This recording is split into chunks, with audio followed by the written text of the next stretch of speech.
Hi, neighbors. Welcome to the Senior Scene. For today's segment of The Scene, we take you to the Torrance Airport's Zamperini Field, where the Western Museum of Flight is holding its grand opening.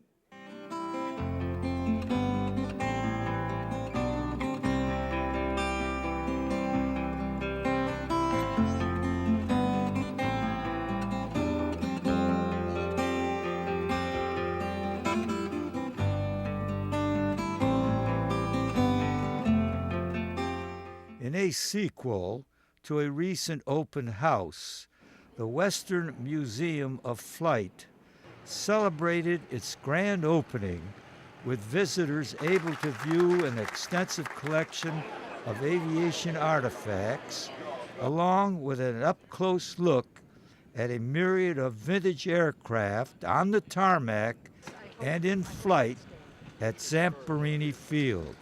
After losing its lease at Hawthorne Field, the museum's relocation to Torrance can be attributed to Torrance Councilman Paul Nowatka, an aviation buff and museum member.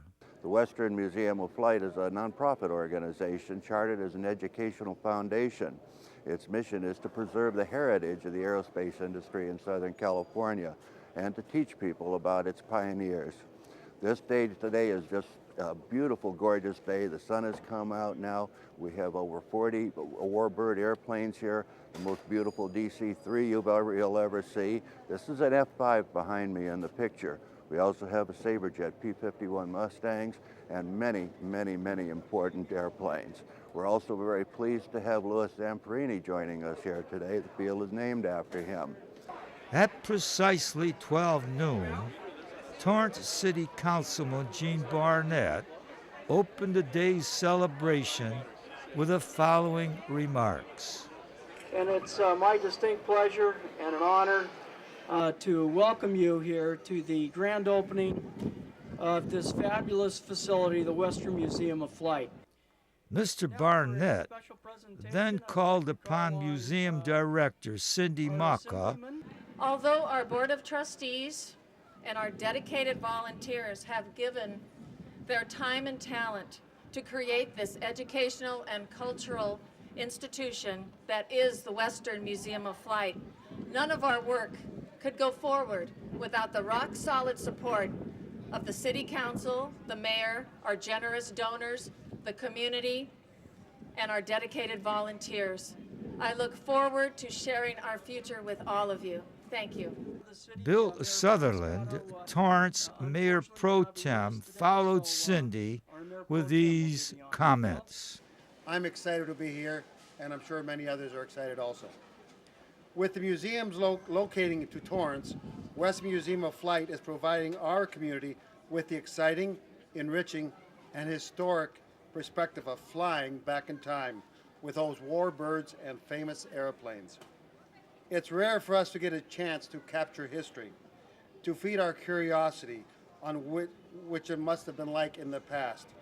Now, we have a wonderful opportunity to capture a piece of aviation history.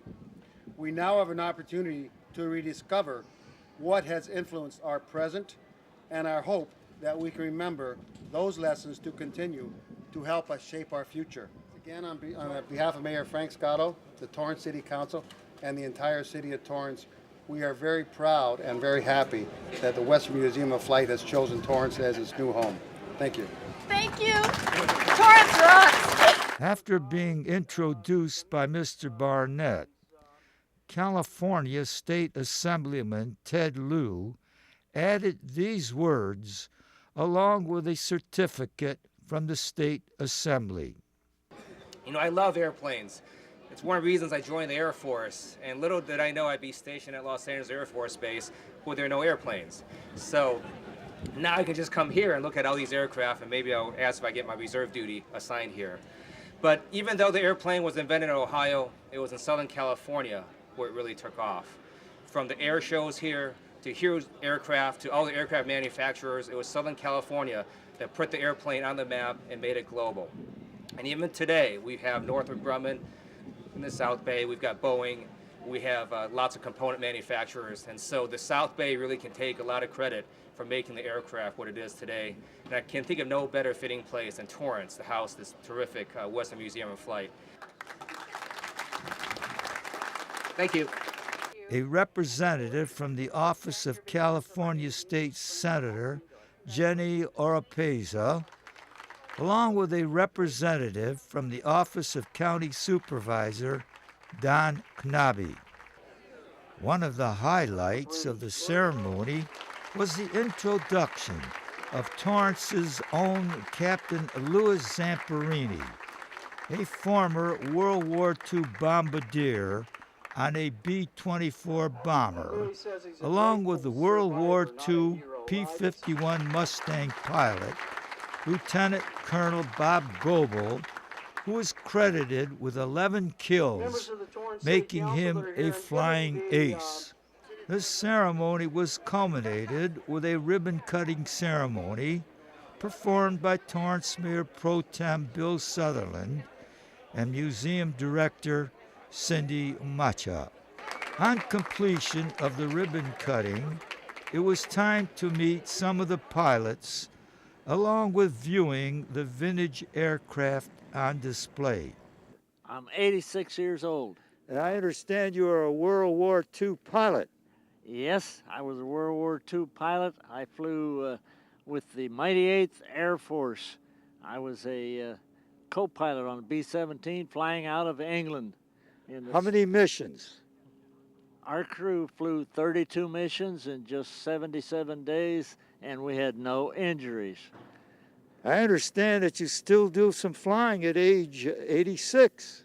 Yes, I belong to the Commemorative Air Force, and they own a lot of airplanes, and once in a while the qualified licensed pilot will let me fly also. That's tremendous. I understand you also know Lou Zamperini. We're very proud of him here in Torrance. Yes, I've met Louis when I come out here almost every time, and many people think that I'm Louis, and I correct them right away. I want them to realize that I'm not the famous Louis Zamperini. Roy completed the interview by happily displaying a photo of himself and good friend and look-alike Captain Lou Zamperini.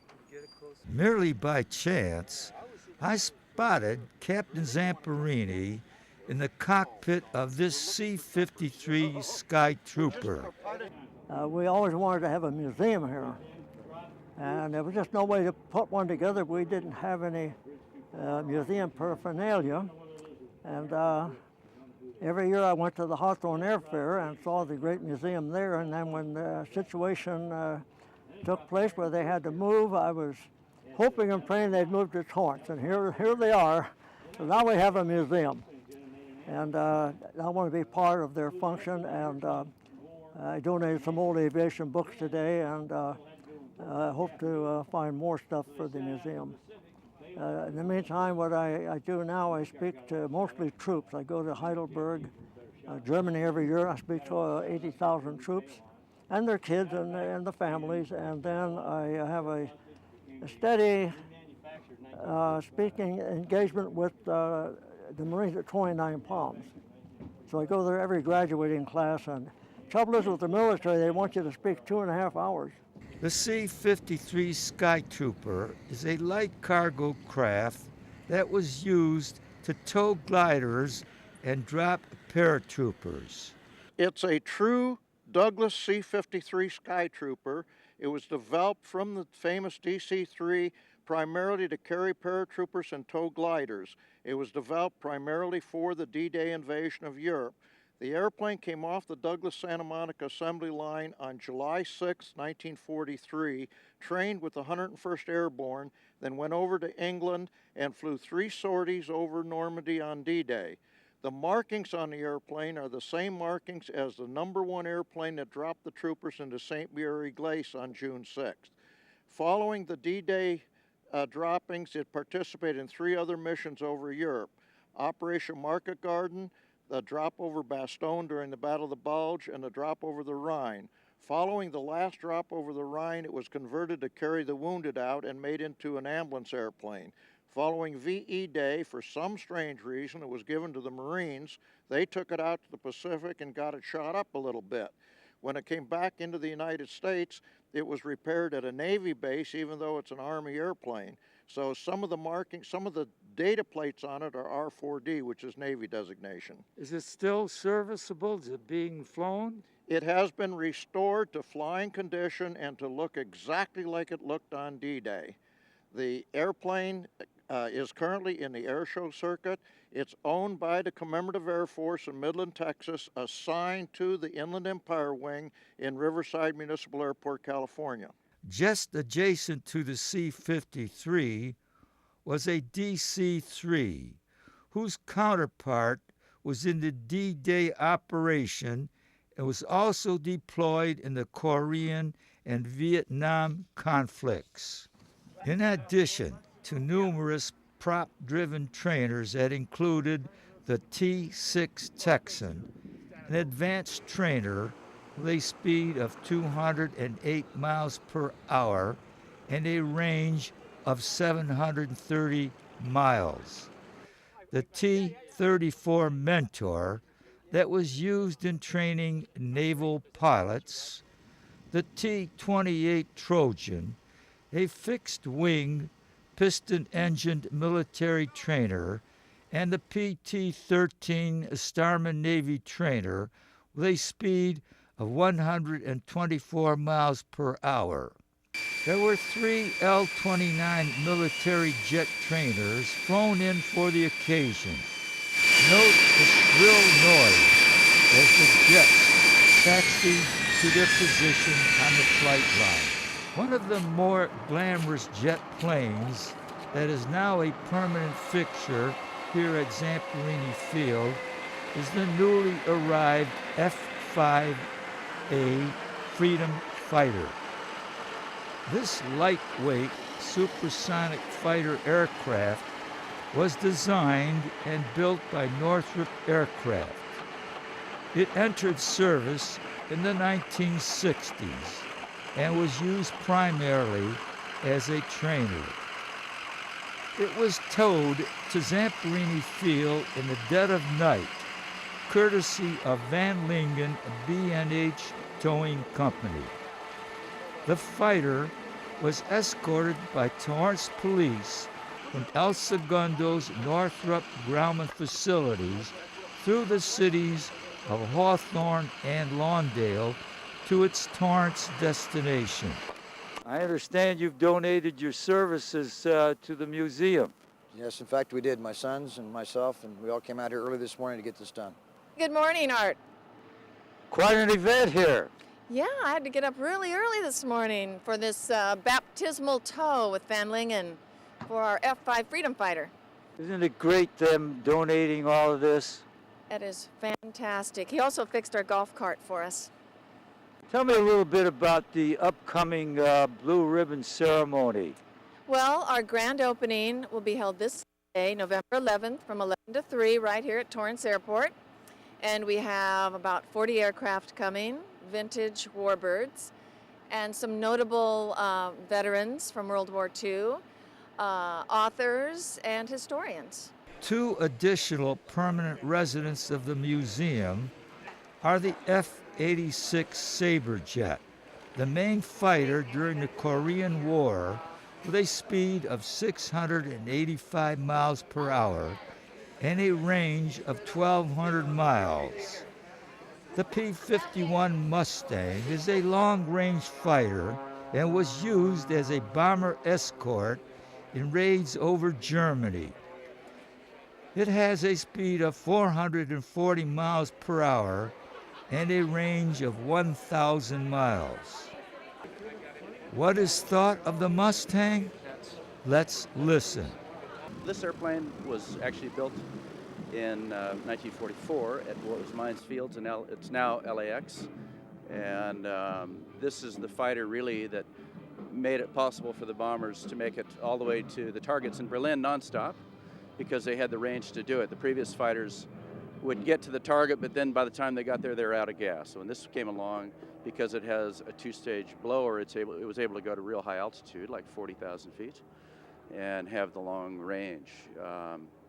Thus, many say this is the airplane that won the war. I don't know if that's true, but it's certainly, the current owner will tell you that he's pretty sure that because of this, the P-51 and the P-38s, that he's probably still alive today. He was a B-17 lead navigator with 33 missions